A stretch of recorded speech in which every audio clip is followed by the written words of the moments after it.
Critical hit Punch All Nazis takes place in the early days of World War II and combines high adventure with cosmic horror. All dates, locations, and historical events are thrown out the window in order to create a fun story, so don't put too much thought into historical inaccuracies. All accents are done poorly, but with love, and no disrespect is intended.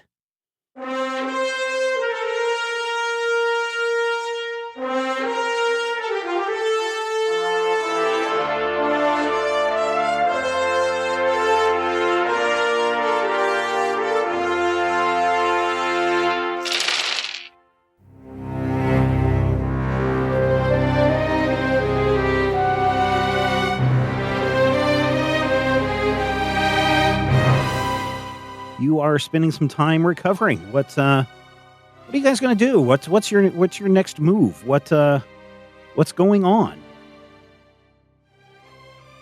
Well, I feel like since we got back from Romania, we've been getting sort of sidetracked. Literally how we got back from Romania was a big sidetrack. Right. So we haven't looked at the items in a while. And I think there's only a couple there's only one that's not accounted for. We know the Nazis have one and we have all the other ones except for one. Well, so there's two. Yes. Right? There's the one in Germany is still open. So we don't know if they have it. They have the flute. Yep. And then the other one that we don't know, which we believe to be a dagger, is in Russia. Correct. All the other ones, the mask, the necklace and the tablet, the book, and the special effects weather pendant, we have all of those. Yep. It is correct. So, Carlos, what do you... So, does anybody have any fatigue left? Yeah. Everybody's... Oh, you can clear off your fatigue there, Rob. Yay! Because you're going to recover. Some of you may have some mental stresses, or for example, Doc has a permanent limp because of getting a leg injury. Of course, Valentino continues to have some one less pinky issues. Yes, one less pinky now, in addition to his burned arm. Thankfully, they're all on the same arm. And is Carlos, we know that. Thankfully, I mean, yeah. Eventually, he'll just have it replaced by a prosthetic. Yes, yeah. As is case in point with my characters. Yeah, as a tradition demands. Yeah. Yep. And I think, Carlos, you have a big, like scar on your chest from where you got stabbed. So I thought I did, but then I think Doc... Well, he was able to patch it up, but he wasn't able to clear an injury. Okay. So the injuries lead to scars. And so in this case, it is a physical scar as opposed to a mental scar. So what do you guys do? Let's go around the table here. I'm just going to pull off the top character sheet that I have right here. Bug Eater, what do you do during your convalescence time? Let's say it's about a week and a half. The first couple of days, I'm actually getting a fair chunk of sleep, as much as anybody will allow me, because it has been literal months since I got a good night's sleep. Yeah. How are your dreams? Anything weird happen in your dreams? I'm assuming not, for a change. Since I actually am rested finally. Mm-hmm. Other than that, you'll be able to find Blisco in one of two places: the kitchen or the garage. Okay. Do you interact with anybody or talk to anybody about your adventures, or certainly you had a important part to play last time before you went off to the asylum that was popping up. Yeah. Talk about any briefings. Like before I went to the asylum, my idea was using the dream travel to get to Russia, right? Okay, yeah. So maybe talk to if that guy's still around. Yeah, you are able to find Dilbert, even though you guys were only really gone for a day to deal with asylum situation. You came up pretty banged up. It was a couple of days where you're just sleeping, but finally you bump into Dilbert into the kitchen. He also is trying to, looks like he's packing sandwiches for some reason. And Mr. Blisco, it's certainly good to see you up and around. I'm glad that you're out. I've been, and he leans in.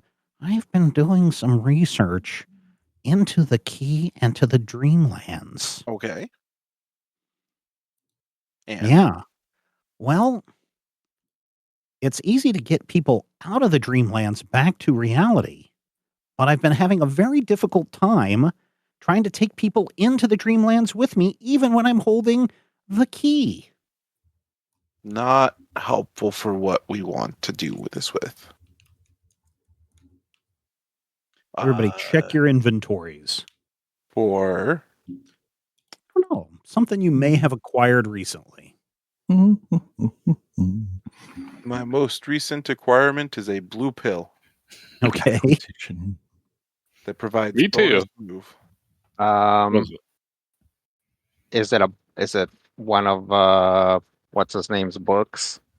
Depends on what's his name you're talking about. Well, there was Herbert West's journals. Those are. But there was also more of interest to Doc. But yes, but there was also what? Wasn't there like a book about dream travels, Dreamlands, dream rituals? Yeah. Yes, you have a journal of Charles Dexter Ward. Dexter Ward. There we go. Yeah, one of the people that you were, that you've encountered. I think it's Charles Dexter. The niece of, or the cousin. Yeah, the niece of. Yeah. And that one specifically mentioned. It strikes you, Rob, because you guys were Blisco, because you guys were talking about it when you found the book at the asylum. It strikes you that there was a passage that I believe Doc read out loud to you about soft spots in reality, that the use of the key would allow people who are uninitiated in the ways of whatever Ward's meditations are to get to the Dreamlands.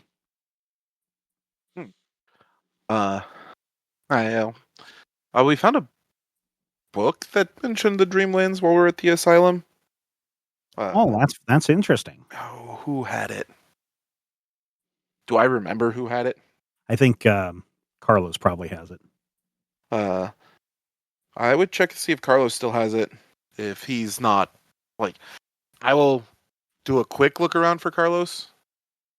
You find him sitting down somewhere. That way. Hey, man.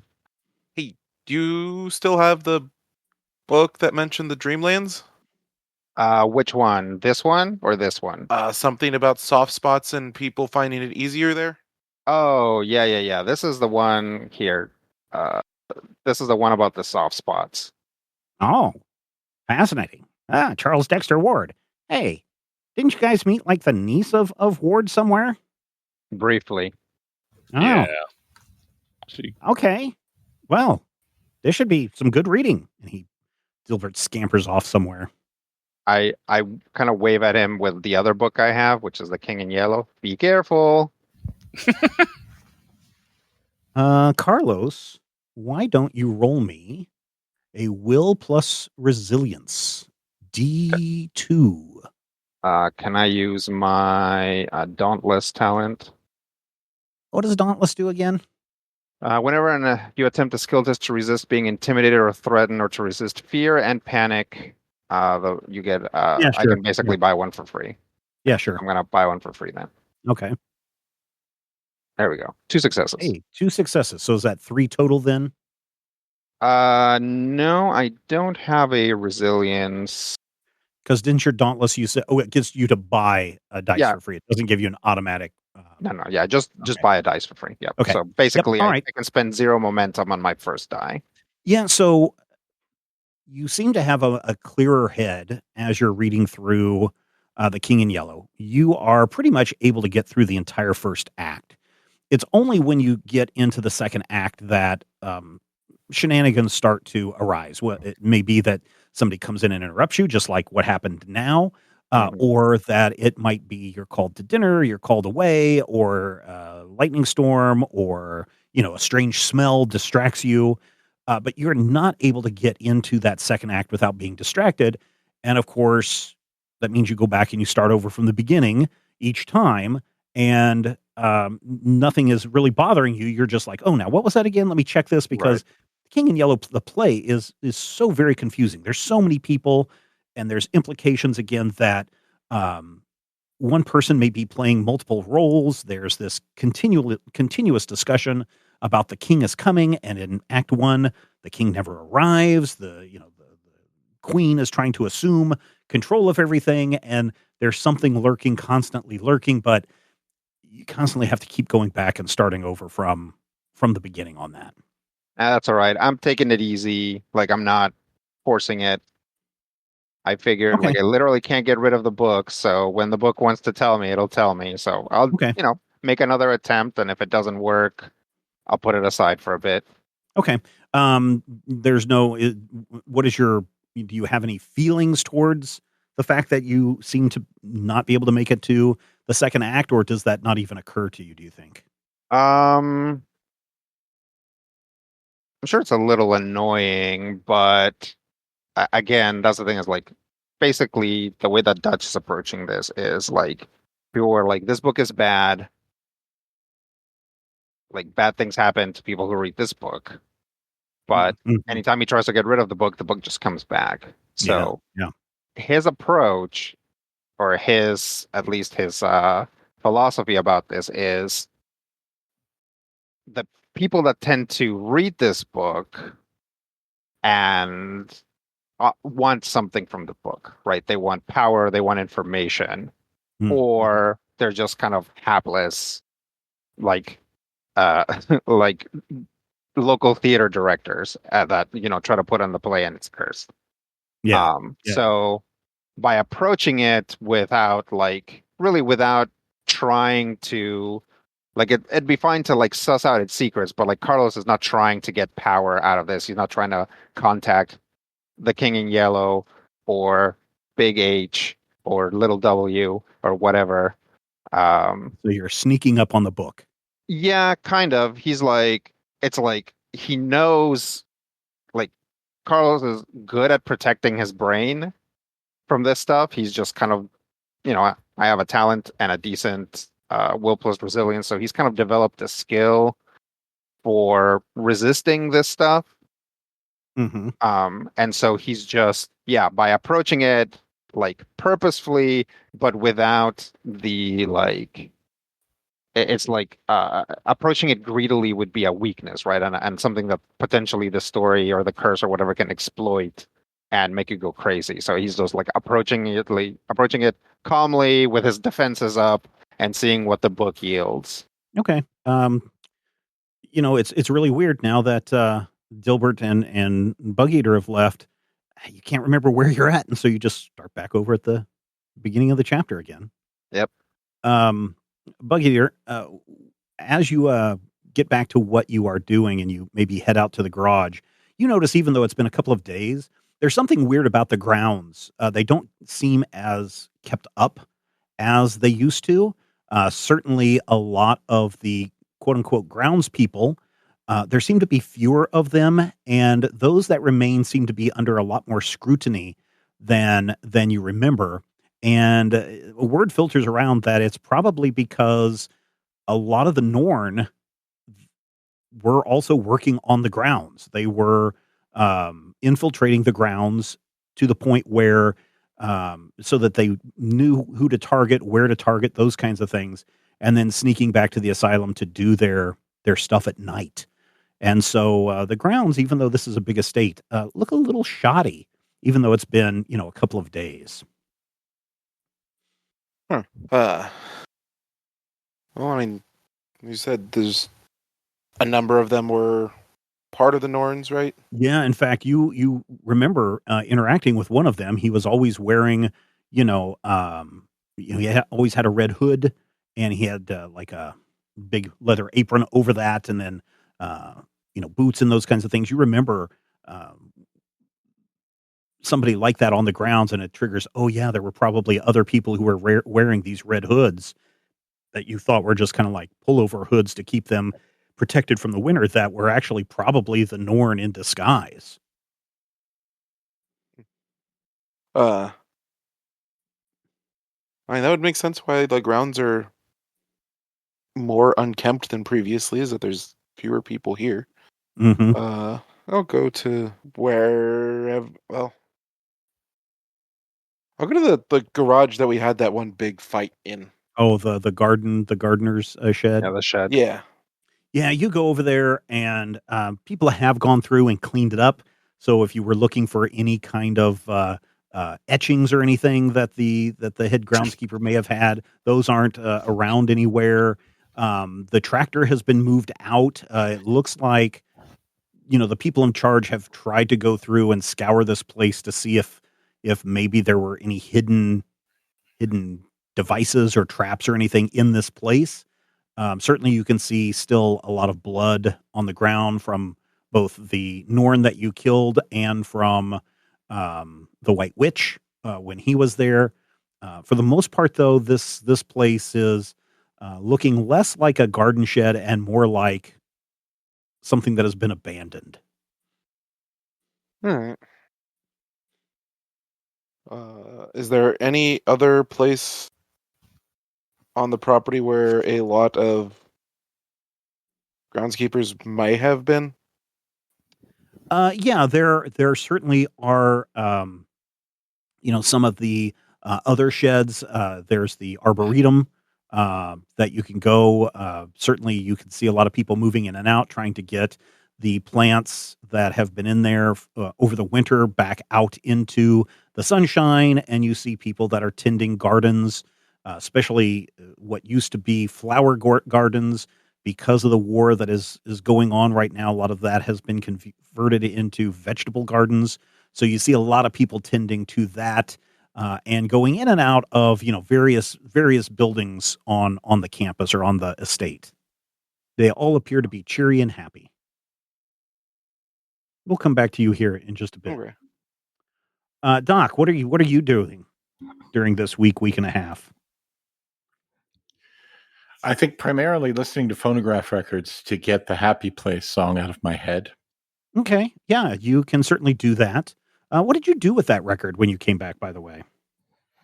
Well, I had it. I gave it to the nerds or to the eggheads. Yeah. All right. I told them that if we were ever done with it and we prove that it's not supernatural, I will need it and a hammer.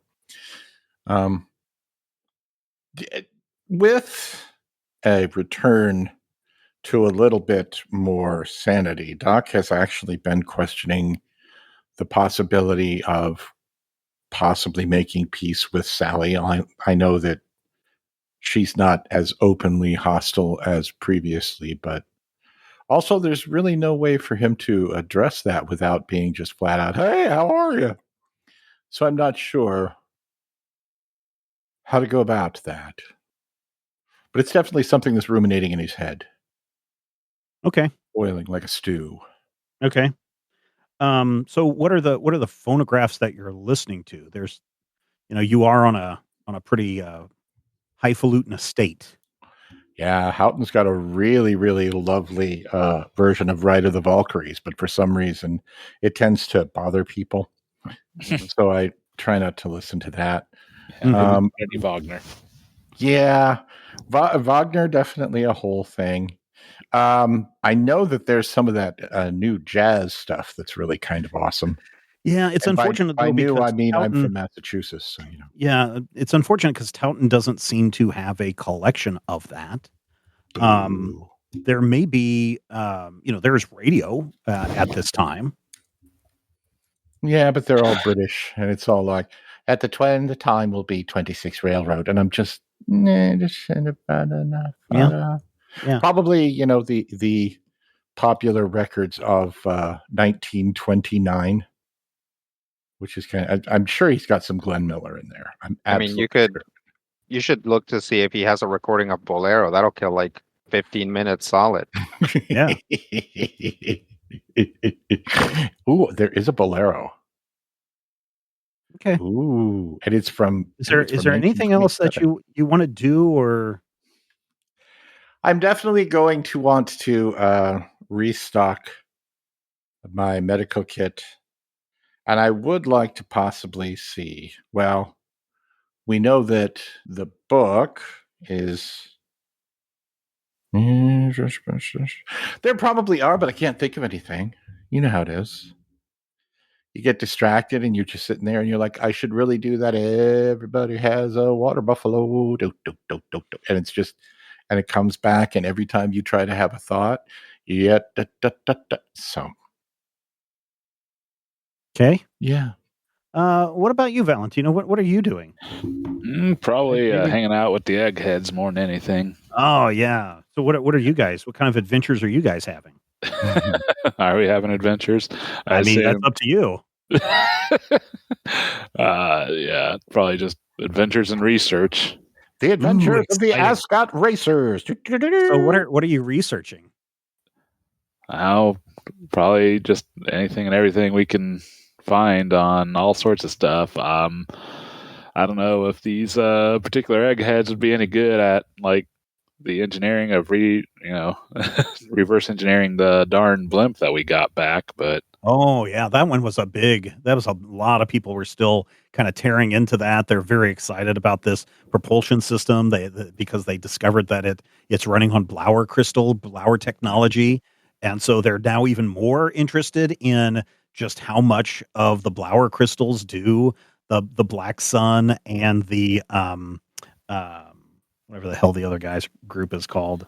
Nightwolf. The Noctwolf, yeah, the Noctwolf. Yeah. They're trying to figure out how much Blauer crystals the Noctwolf and the Black Sun actually have, because man, if they're powering weapons and aircraft, what else are they powering? So there's certainly a lot of talk about that. Tell you what, Brian, why don't you roll me and what it would be insight and academics? okay. And we'll make this. Here's the thing. I'm going to let you roll 5 d20s. Okay. Every success that you get, you can ask one question and get an answer to it. Okay. Let's see. Oh, dang. Well, 5 successes? Holy crap. Good job. All right. Wow. Okay. Question first. Let's see. Could we engineer a way to maybe help stabilize the Blauer crystals so that maybe Blisco's Zap gun doesn't be as prone to hazardous blowback? Yeah, so the unfortunate side effect is because these guys did tamper with that gun the way they did, they are not sure that they can fix that thing. It's always going to be somewhat temperamental. And in hindsight, everybody agrees that, before we take something apart to try to figure out how it works, and then they all turn towards the blimp that's in parts, maybe we should do it in a way that we know we can put this back together so that it will work again. And so, unfortunately, the gun will always, the prototype X2 will always have have that weakness. Now, what they were able, I know, right? Now, what they were able to do is take some of the knowledge that they gained from the prototype X2, and they were able to apply it to their energy weapon. And if you remember from your very, very first adventure, the Badger and his crew had fired a green light weapon at the creature that you fought, and they realized that the thing that was powering that weapon is a very large gem that they have acquired from India, and they are currently in the process of trying to find more of those gems so that they can have their own power technology. But certainly, a lot of what they learned from the prototype X2, they were able to use to improve that giant weapon that they have. So that's a plus there. So the Blauer crystals have a counterpart Gruner crystal? No, these are literally like emeralds that the British Empire, were able to Take acquire out of India. What about the Haralta crystals, which are made from rubies? They have not found any use for rubies at all. I wish I knew the German word for purple. They're purple crystals. But this is Valentino having an adventure right now. Oh, sorry. All right, 4 questions. Has a laughing place. Well, maybe conversely, is there like any way that we can exploit the Blauer crystal instability and maybe weaponize something like? If there was a way to do some kind of feedback, if you had some kind of a concussion weapon, sort of like resonant, yeah, that might work in doing that. But the current technology in 1940, beyond just a percussive weapon, there's nothing that they figured out yet that can create a sympathetic vibration with the Blauer crystals to blow them up, if that makes sense. Yeah. Okay. Well, I'll at least Dilbert give him that idea to chew on. Okay, yeah. Dilbert comes in a couple of times with the book that you recognize as one that you guys found from the asylum, and he seems very interested, and he's taking notes, and he's holding the key and swinging it around while he's doing his research, and he'll run out and come back and study the Charles Dexter Ward book a little bit more. Hey, in my notes, sorry. Yeah, I don't think it's Charles Dexter Ward. I have him down as Carter. Yes, Randolph Carter. Okay, yeah, I knew I had the wrong guy. I was into a Charles Dexter Ward reading the other day, and I got the two confused. So please apologize. It's Randolph Carter. I knew that didn't sound. The girl we met was Evelyn Carter. Yeah. Okay. Warlord of Mars. Yes. Yeah. Yes, Randolph Carter. Anybody want to help Brian on a question? Brian, what are you hoping to get out of these questions? Largely just actionable intelligence that we can use on the field, make things easier for us. I guess one thing we can ask is, well, first off, I guess we can try and remember if we know what the flute is supposed to do. Oh, yeah. Yeah, the flute. Since we don't have that. It will through your research through your two friends, you learn that the flute, when it plays, will summon helpful creatures and allies. What about the amulet? Do we have like any opportunity to like experiment with that and see? Oh yeah, so not the amulet specifically, but because the amulet that you have is part of the larger stone tablet, you learned that this stone tablet is going to protect the party, whoever is going with you into the land of the Black Sun, into Carcosa. It is going to protect you a great deal, and so when you do go to Carcosa, you will need to take all of these items with you. And specifically, the big stone is going to act as both a conduit to open the gate and also to protect everybody once you go through. Okay. What about what was it that we got from J. Michael T. that controls the weather? Oh, that's that's a pendant. A pendant. Yeah. That's why. Okay, yeah, that's why. Have we had any opportunity to experiment with that and figure out the weather control? Yeah, so you remember from the hallucinogenic trip that you took, and then working with Pontus and who's the other one? Antoine. Yeah, Antoine. Working with Pontus and Antoine, you know that this is a way to channel lightning into the spell that you need to open up the gate to Carcosa. Do we have like any knowledge on like how to manipulate the weather outside of that particular application? No, it seems specifically to be used with the spell to open the gate and to channel. I mean, from your knowledge, and of course, the great J. Michael T. was not. He didn't share his in-depth knowledge of centuries of using this amulet, this pendant, to show you all its true power. But you are able to gather that, yes, this is the thing that you're going to use to control a great bolt of lightning that you will send through whoever is conducting the spell. That will then be used to open up the gate. And Dilbert keeps coming back in and reading through the book and muttering to himself and going back out and coming back in. I believe you have one question remaining or two questions remaining. I think it's only one question remaining. I'll take one if kind of ask some incidental information. Let's see. One last question. I mean, we still don't know what the dagger is supposed to do. We still don't know what the ring is supposed to do, or if the ring is like an actual ring that you wear around a finger. Yes, it is actually a ring that you wear around your finger, and you know that, Carlos. You know now what the ring is. Oh, snap! Yeah. Okay.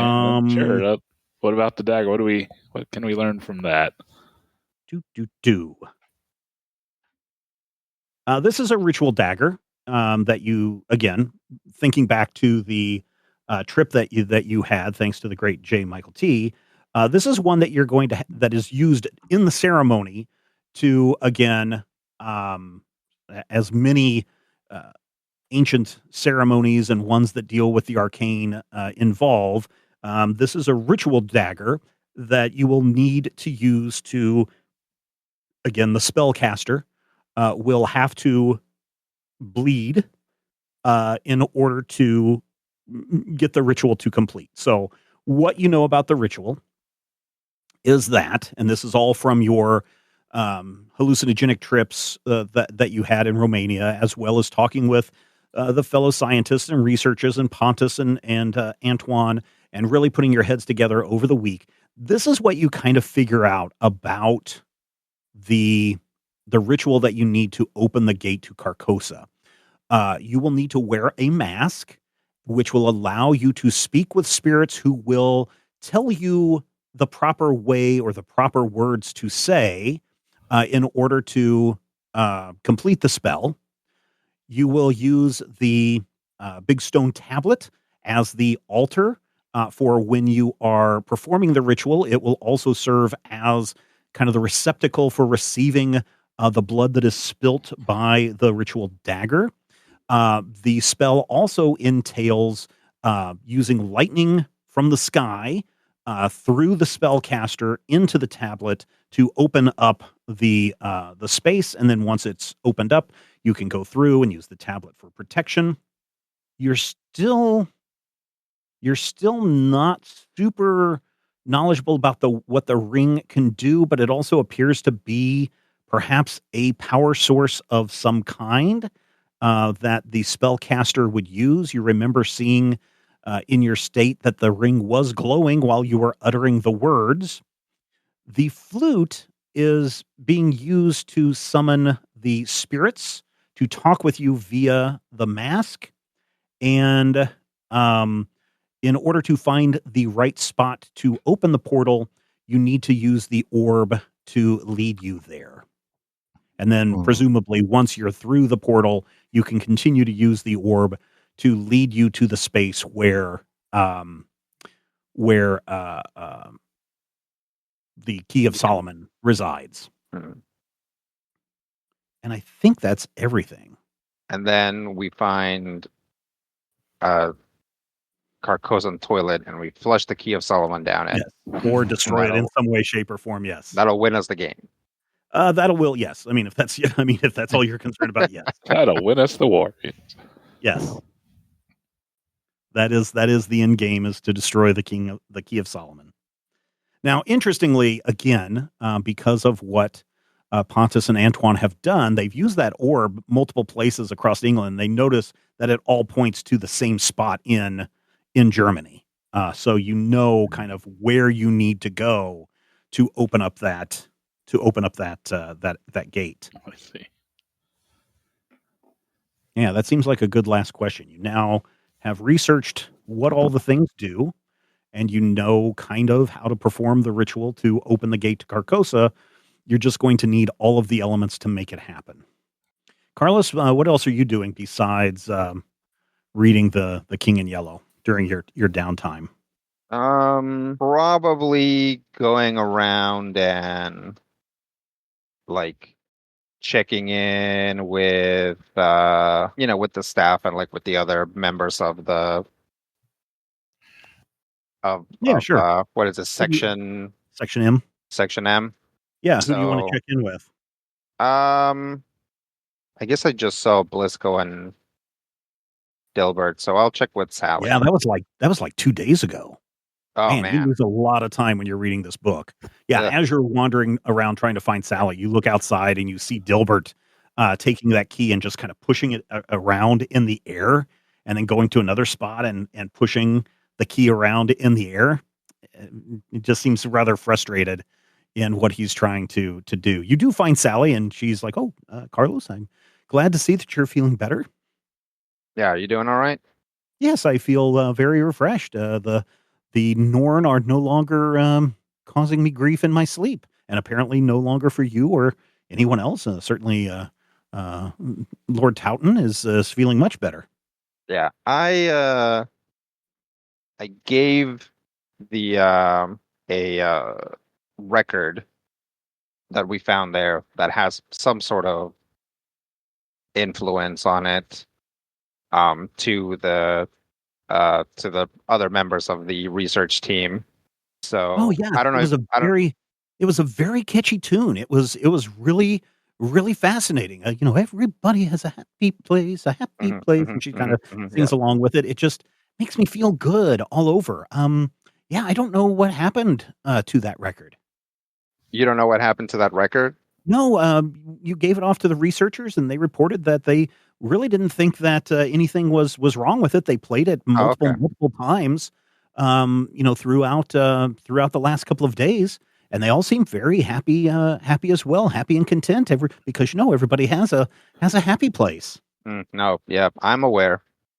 Do you know where that disc is being stored? You would have to I guess record to ask the researchers. Okay. Well, I'm heading over there now anyway. Oh, okay. Anything else? Nope. Keep taking care of yourself. You cheerio. Too. Yes, you too. I'll go see Pontus and. Oh, sure. Now they're very excited to see you, and they share all the information that they've gathered over the last couple of days since you've been back. They do point you to a closed door, and where the people who have been with the record are, if that's what you're interested in following up on. Sure. Let me just check in real quick. Yeah, you go in there and you see that there's like a bunch of radio equipment that has been set up, and one of the guys is behind the radio gear, and he's talking into it, and he's like, "Once again, we just want to share this song with the entire kingdom." The United Kingdom, we're so glad to play this song once more for you. Everybody has a happy place. And he puts the needle on the record and it starts to play. We are broadcasting that? Yes, they are. They have started broadcasting that all across England. Okay. All right. I'll just come in and just like take the record off the player. Oh, what are you doing? This is a great song. It makes everyone have joy and happiness. Yeah, a happy place. Listen, if I was asleep, put in the sleep. Yeah. If somebody brings you something, hang on. Is there like a switch to not have the microphone go live? No, I think yes, you can pull out the microphone and the record at the same time, and as you're yanking on that, one of them's like, "Oh, this concludes our broadcast day." And then everything, turns off, and all across England for the last couple of days, people in pubs, people in houses, people listening in Parliament, people listening in the palace, all kind of become a little bit more melancholy because they no longer have a happy place. Yeah, no, that's okay. This is a war, but fortunately, it's a catchy tune, and certainly there are people in the U.S. military and people on the British bases that have probably sung the song enough to where they can pass it along to their friends and pass it along to their friends. It's a song that I think will continue to live throughout all time. Okay. So once I unplugged stuff and I have the record, I'll go to the guy that was broadcasting it and I'll be like, hey, listen, I'm not in charge of policy here, but let's agree that if I ever bring you a cursed object from the Shadow War, like maybe we don't expose as many people as possible to it. Oh, this is a curse. We didn't realize it was cursed. It just was such a catchy song. Yeah, but do you know who I am? Yeah. You're Carlos Arbogast. Do you know what my job is? Yeah, your job is to collect artifacts and destroy the Key of Solomon. How's that going? Well, it was greatly impeded by this record, actually. Oh, okay. Huh. And he pulls out the record and he goes, have you listened to it? And he puts it back on the record player. No. I'll just take it right back. I'm not handing it back to him. But sir, listen. That takes us all to a happy place. Here's what I need you to do. I need you to go down to medical, or whatever we're calling it. Yeah. And just have them check you out. Okay? Oh, okay. Yeah, I guess. Sure. All right. What about me? Says the other guy. How do you feel about this song? I love it. I want to hear it right now. Yeah. Also, can I have it? Go on. Nope. Maybe I can make a copy. Go down. Can do a wire transfer copy.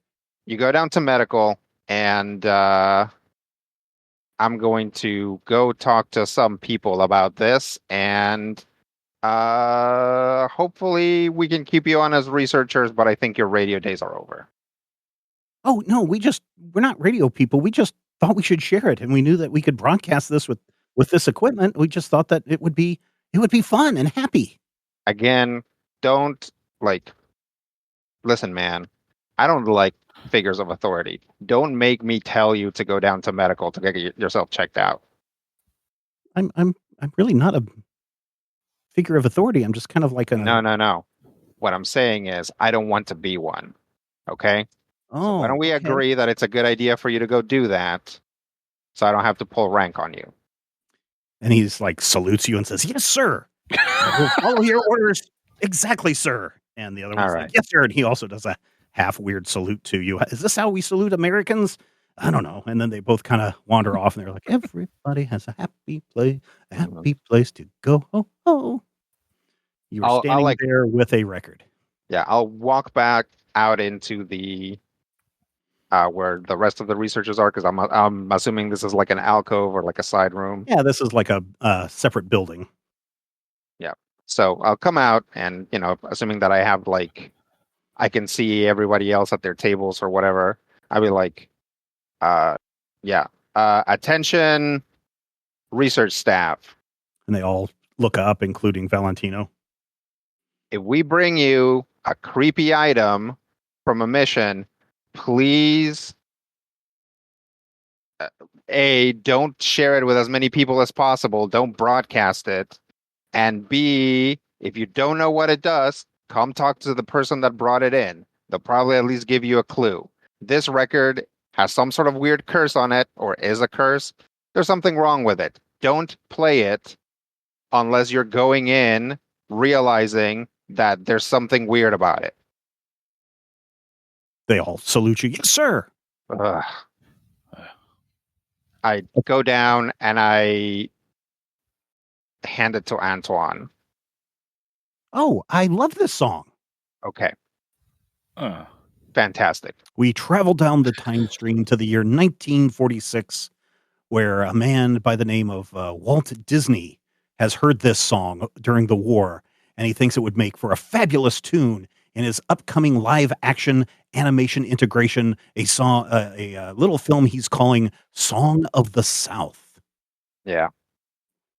And you thought it was banned because of the racism. Yeah, thankfully, not in Europe though.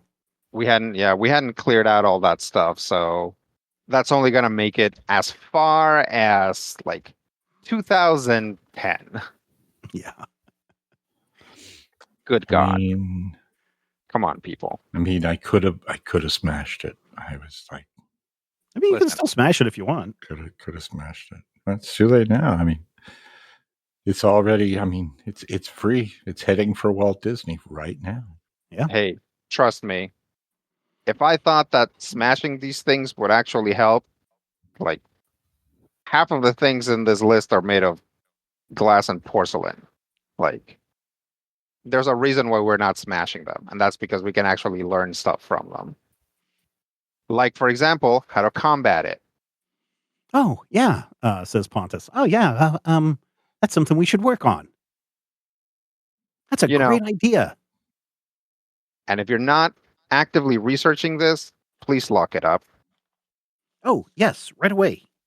Ugh. And he takes the record and he goes and puts it into a filing cabinet and locks it. Okay. All right. What is your current rank, Carlos? Sergeant? Yeah, that's it. Sergeant. Yep, Sergeant. Yeah. He's like, "Yes, sir, Sergeant," and happily locks it away. Okay. All right. Fantastic. I leave the research area. Okay. Anything else?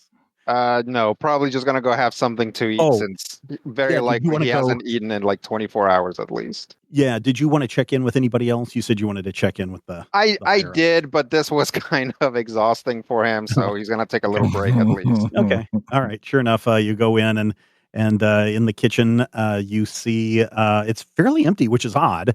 Usually there's a lot more soldiers in here. But you notice that there's Blisco and Valentino has followed you up, and Doc is here, and they're all at least Doc and Blisco are sitting down enjoying a plate of bangers and mash. Oh, good. Mm-hmm. We don't know what they are, but sure, bangers are sausages, and the mash are beans. Which is which? I do appreciate the British appreciation for beans. Yeah.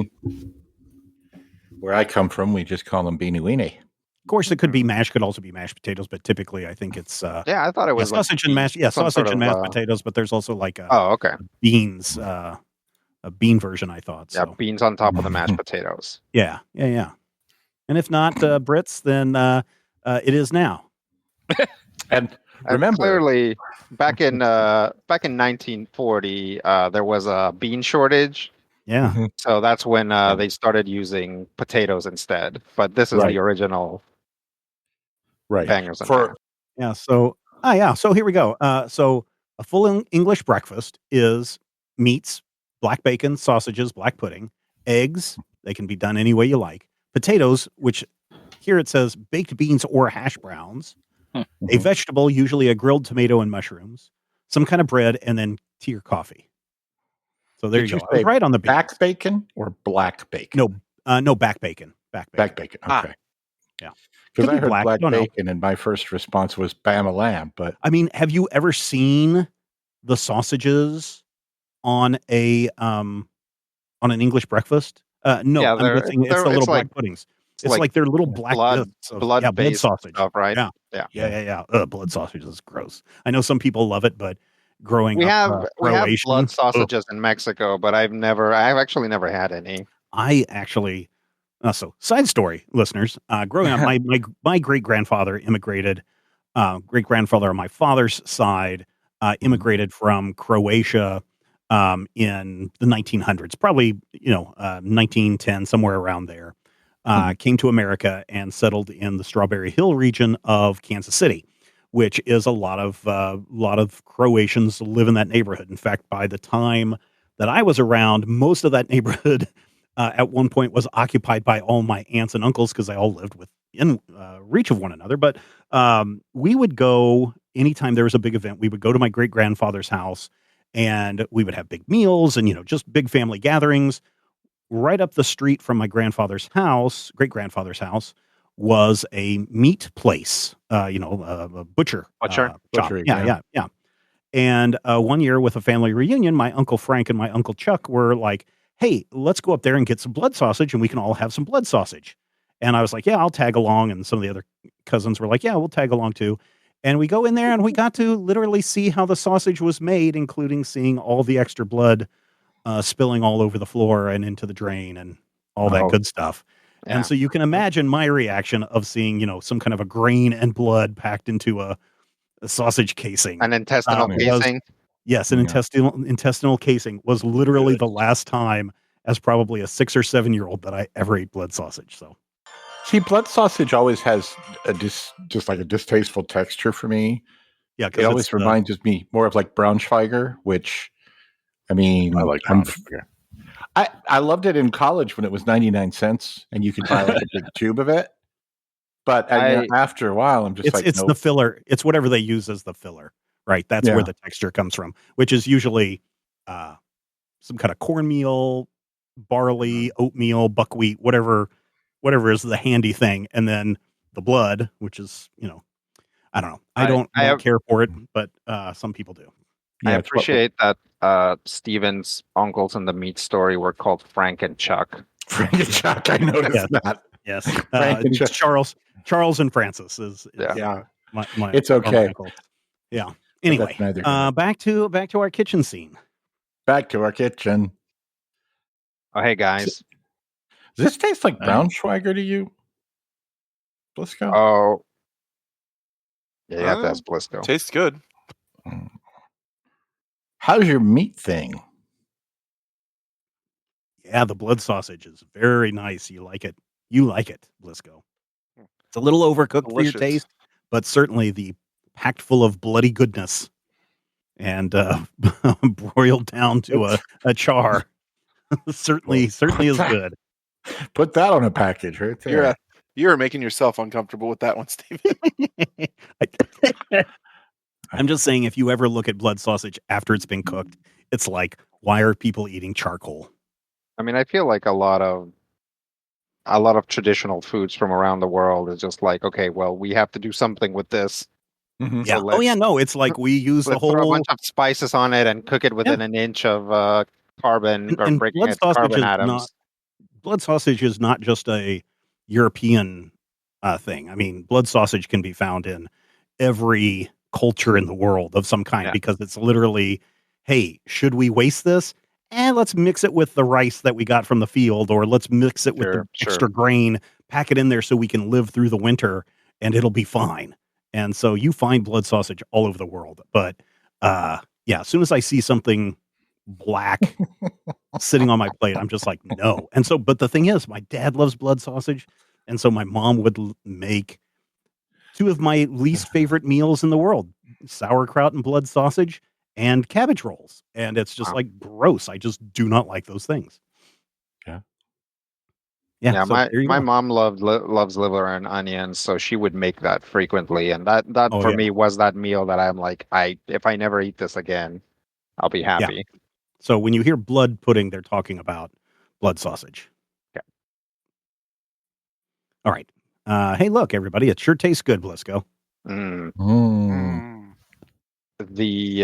So unfortunately, the Happy Place record briefly escaped containment, but hopefully it's back under lock and key now. So hopefully that just stays there. Okay, so the record that I wanted to break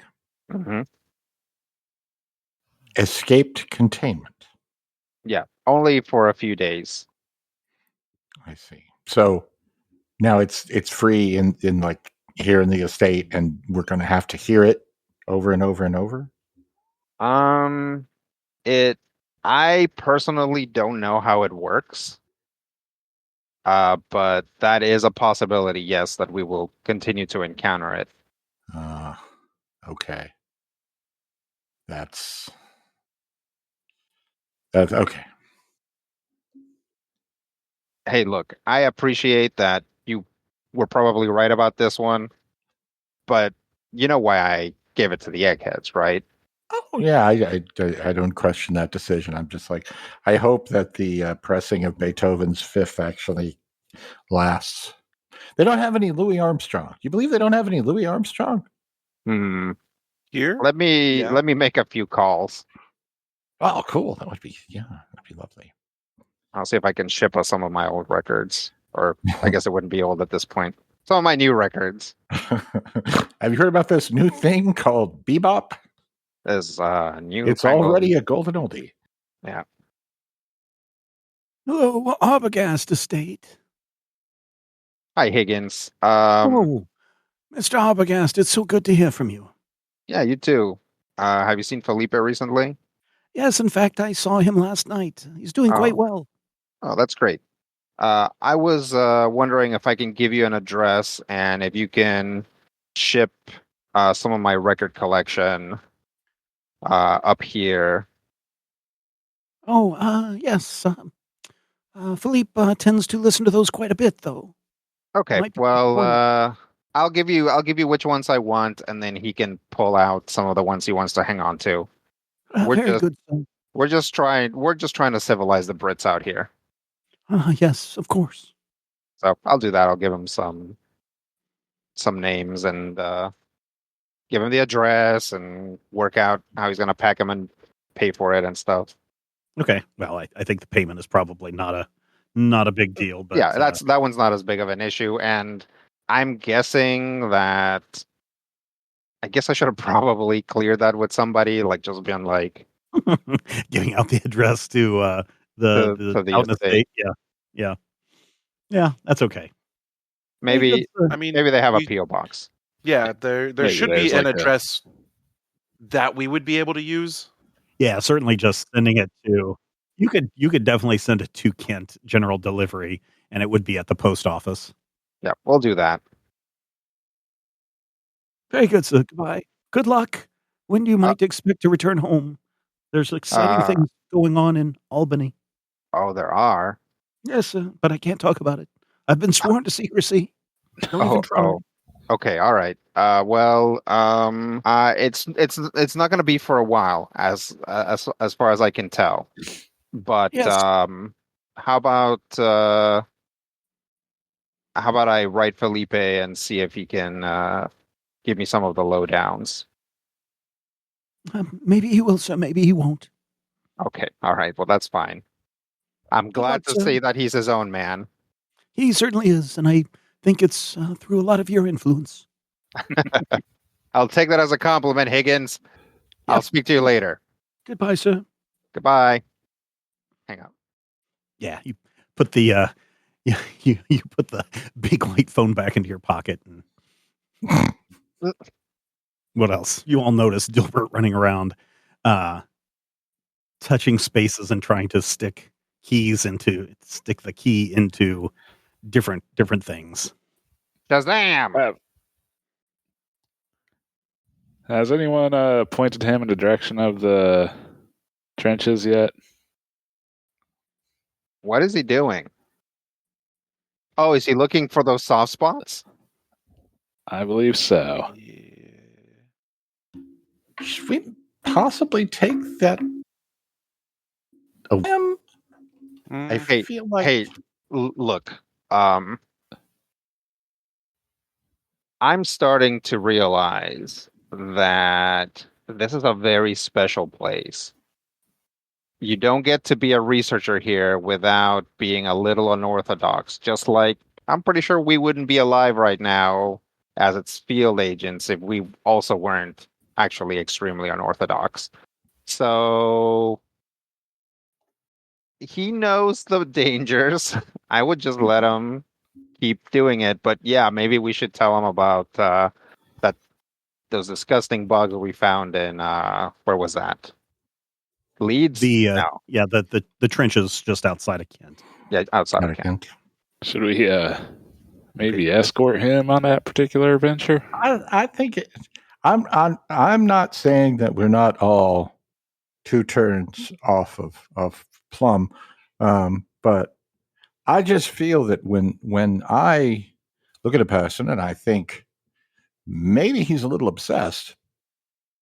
I feel that other people might have already noticed that problem. And I see what you're saying. Yeah. I was largely hoping, that he would maybe figure out the wrinkles before we had to go on this trip ourselves. Try and use it. Yeah, I mean, it sounds like it would save us a considerable amount of time, although it still sounds dangerous. So, yeah, who even introduced this to the group? Doc? Introduced what to? The key. Oh, okay. Yep, Doc did. Yep. Okay, Doc, you want to go talk to him and maybe tell him about the barracks that we found, or the trenches that we found, and see if he wants to go out there. And if he does want to go out there, offer to maybe take us, or at least takes some sort of escort. I can do that. Okay. So has Dilbert run off, or is he still he's just running all over the grounds, repeating the same thing to no avail. What is he saying? Can I hear it? No, he's just muttering to himself, "Oh, this wasn't the soft spot." And then he runs over to another spot and he kind of jabs the key at a wall, and you hear a distinct cling. Oh, that's not the soft spot. He'll go over to a door and try it in a door. Nope, that's not the door. And he's running. Oh, hi. Yes, Mr. the Doc. And then he leans in. He's like, I'm aware that that's not your real name, sir, just so you know. I appreciate that. As I assume Dilbert is not yours, but here. Oh, that's my name. My condolences. All right. So here's something I wanted to share with you. I know you're looking for the soft spots. Yes. Have we shared with you the soft spot that we found relatively nearby in the trenches? No. Okay. Are you familiar with the insert description here of the thing over there where it is? The trenches where you killed all the ghouls? Yeah, I'm familiar with that area. You cleared out the ghouls. We also encountered a pair of what seemed to be, I don't know if I'd call them arachnids or some sort of insectoid creatures that seemingly passed through a wall. Oh. The wall itself, a soft spot, exactly. We were suggesting, and I think that Carlos had suggested, that we all go there. You and the rest of us go there and see. Yeah, let's go. When he runs off. Dilbert. He's just like running mad. He's not even. Dilbert. You see him run down the drive and down the street, down the lane, out towards the White Cliffs of Dover. All right. Well, if he's running, hey fellas. Yeah, let's go get our equipment and get a jeep, and we can meet him there. And Blisco will catch up to him, no problem. Before you guys are all able to stand up, the Brigadier walks in. Oh, hello, gentlemen. Hey, hello, Brigadier. Bloody good job in taking care of the problem at the asylum. Haven't slept the sound in years. Oh, well, good. Glad to hear it. How is your wound healing up there, Carlos? Oh, well, it hurts, but I'm sure. Doesn't seem to be infected. Well, that's good. That's good. It occurs to me that you two, the four of you, are running off, maybe ill-equipped for your adventures. Before you start your next adventure, please make sure you visit the armorer to obtain some proper clothing for your encounters. Oh, sure. Is he there now? Oh, of course. All right. Well, thanks. I'll just down a bunch of coffee and be like, "Let's go, boys." Take off for the run. Yep. Thank you, sir. Good day. Oh yes, yes. Also, Carlos, I understand you're giving a lot of orders these days. You're shaping up to be quite the military man. Oh, yeah.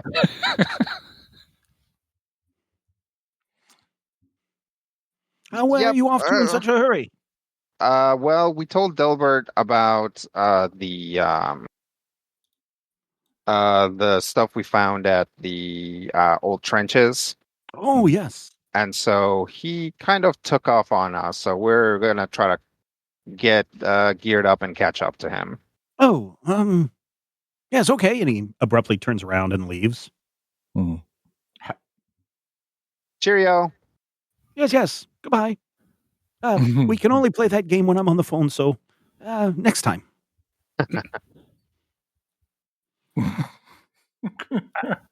Anyways, to the armory. Yep.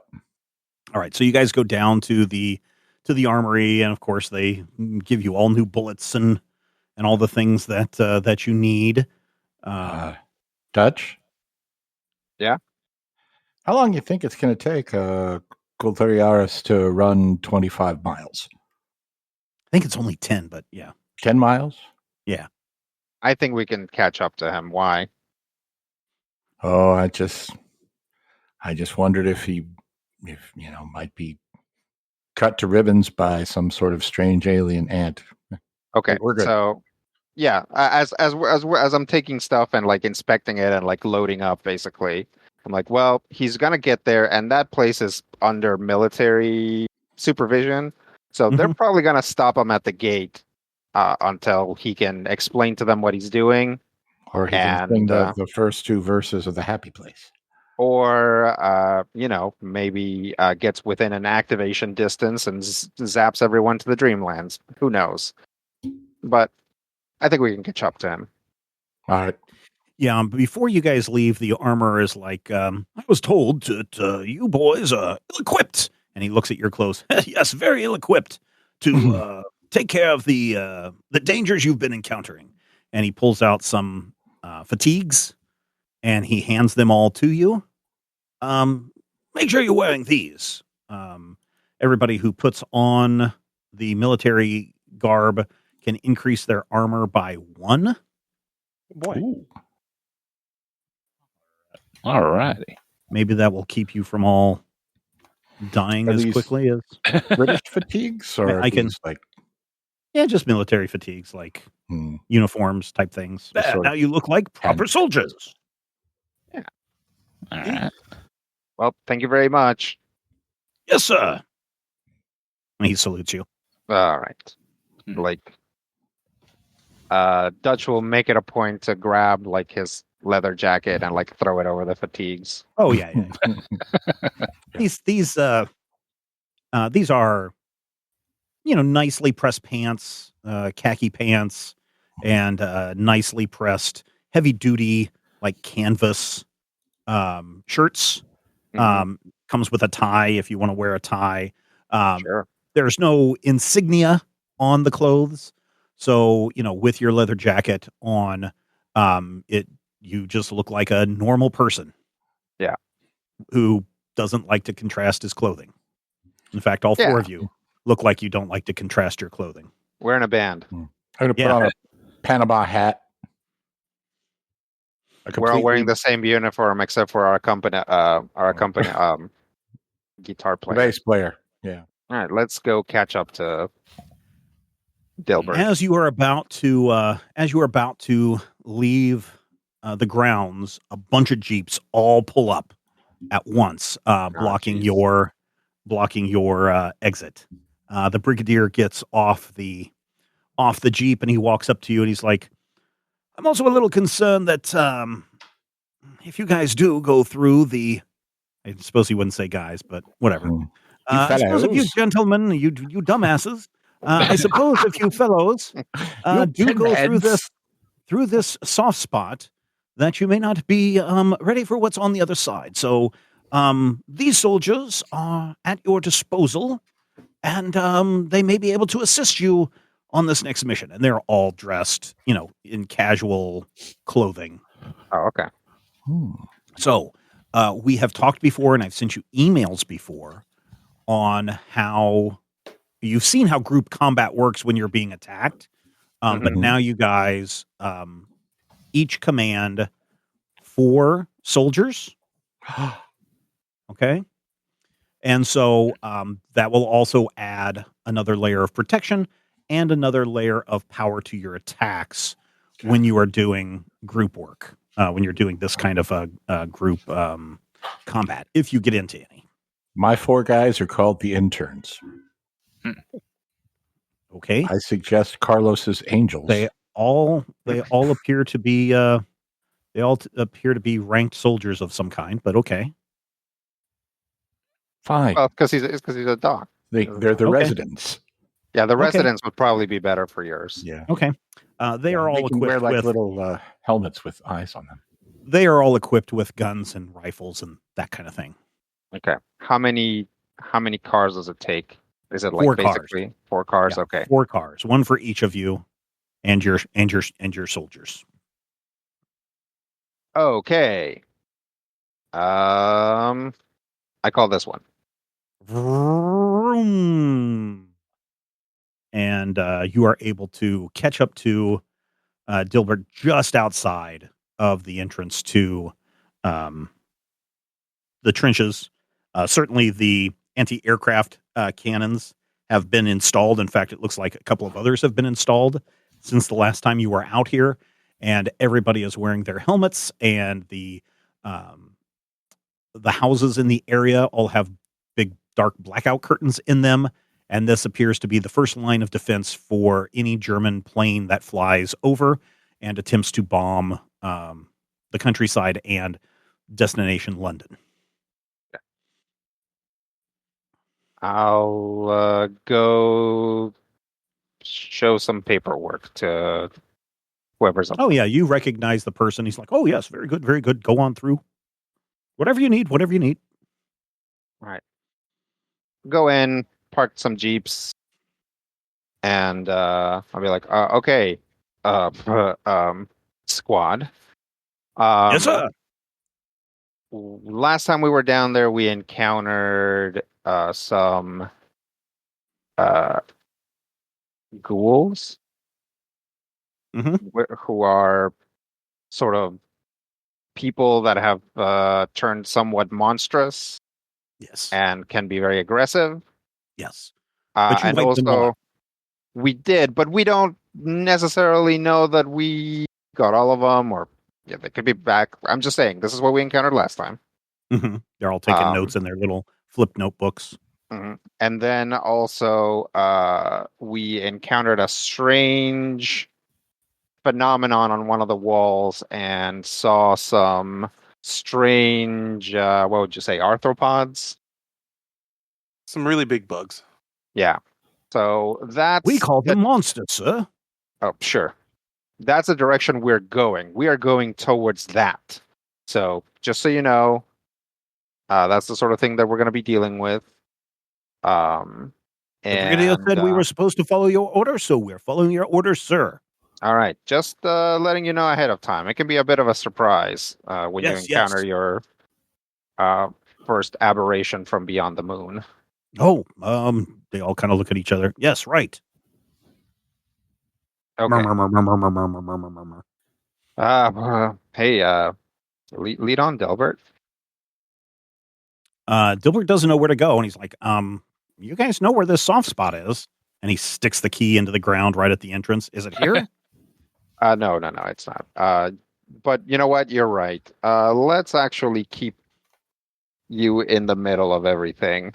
Oh, okay. So I'll take a group up front, and then we can still stick Dilbert with whatever group is following that. Okay, who's in the back? I think the Valentinos. Sure. Yeah. Okay. All right. So you all march through the trench. You get underground.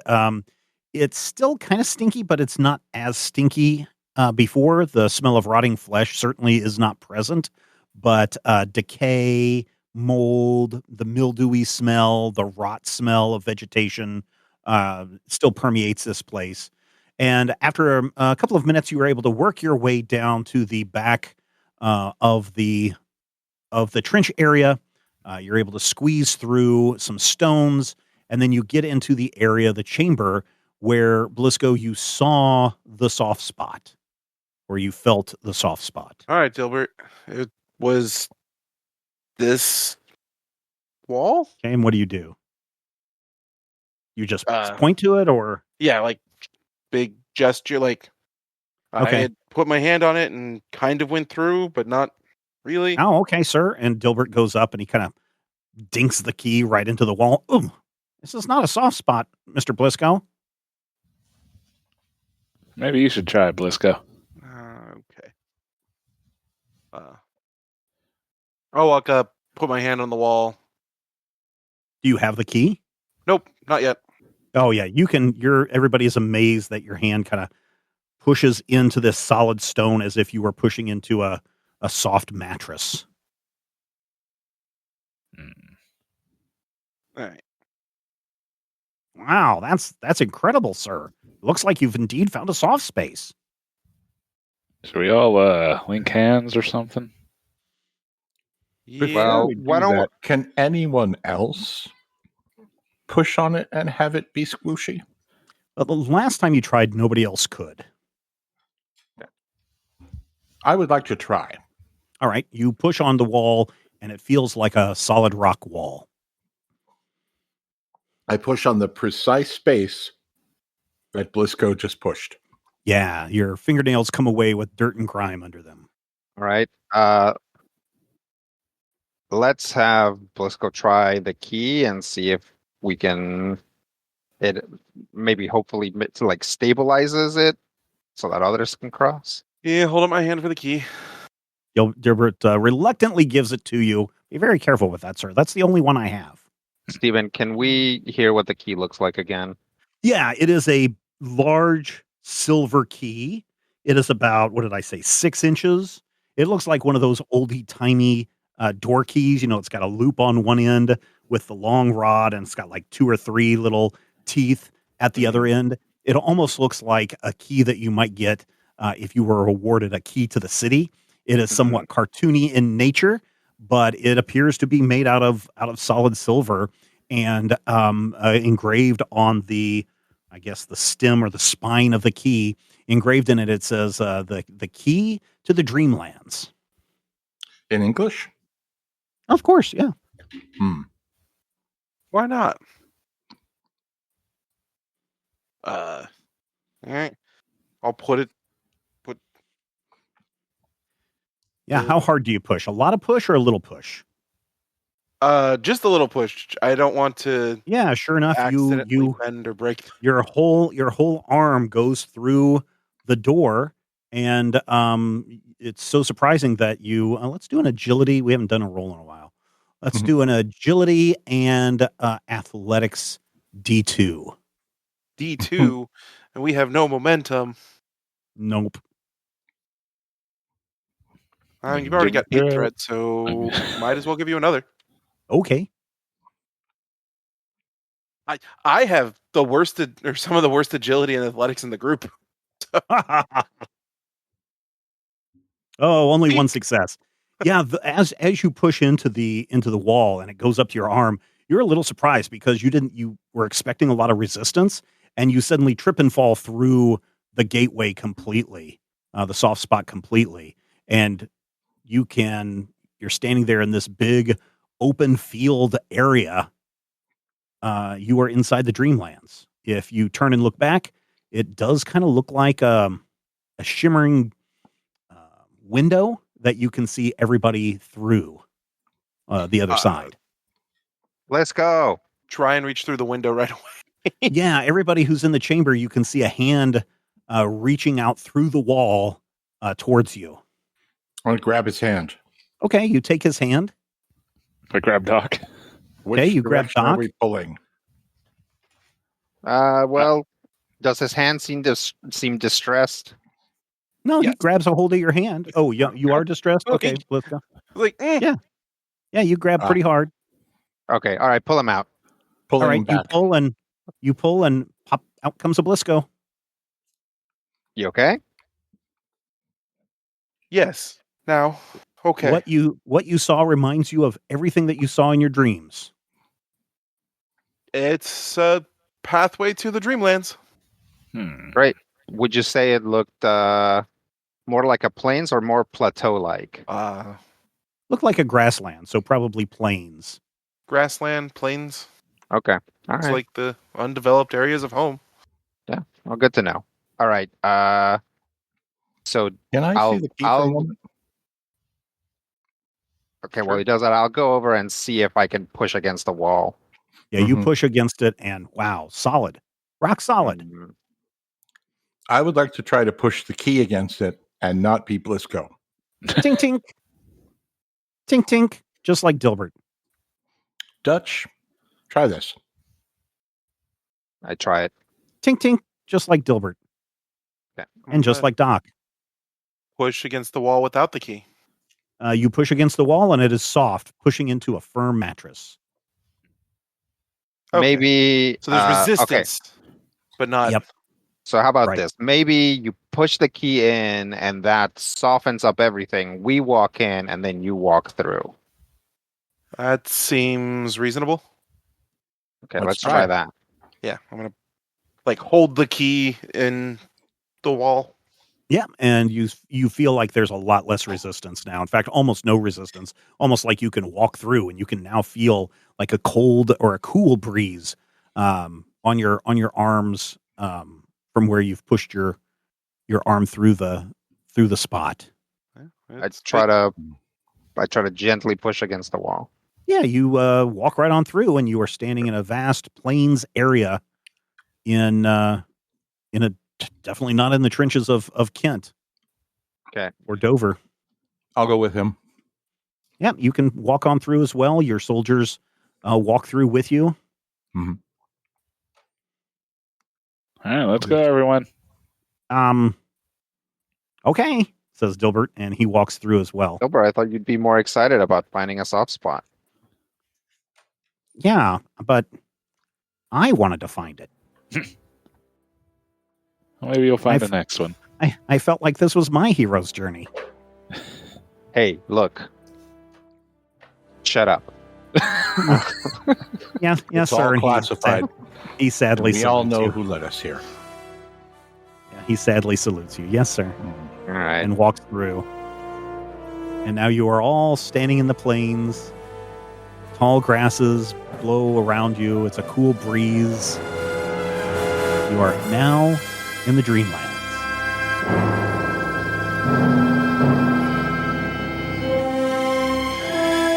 Critical Hit Punch All Nazis is a production of Major Spoilers Entertainment and was produced and edited by me, Stephen Schleicher. If you would like to get a behind-the-scenes making of this episode, be sure to check out the GM Roundtable Octoon Cthulhu Edition at our Patreon page, patreon.com/Major Spoilers. Each week I discuss my plans for the upcoming game session, and Dr. Brad Will is there to share his reactions and advice on how to be a better game master.